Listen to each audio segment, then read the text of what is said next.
আল্লাহ যখন যেভাবে রাখে বাস কোনো প্রকার আওয়াজ নাই। আলহামদুলিল্লাহ, আলহামদুলিল্লাহ, আলহামদুলিল্লাহ।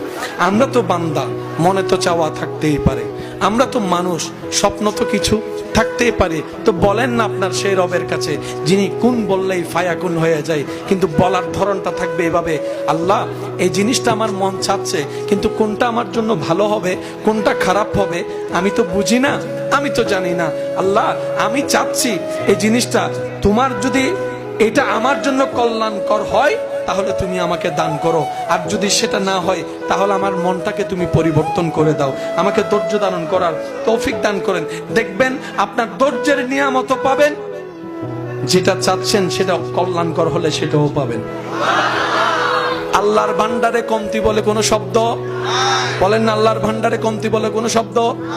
কমতি হচ্ছে আমাদের মনের ভিতরে, কমতি হচ্ছে আমাদের ঈমানের ভিতরে, কমতি হচ্ছে আমাদের আমলের ভিতরে, কমতি হচ্ছে আমাদের চাওয়ার ভিতরে, কমতি হচ্ছে আমাদের বিশ্বাসের ভিতরে, কমতি হচ্ছে আমাদের ধৈর্যের ভিতরে। কথা বলেন ঠিক কিনা?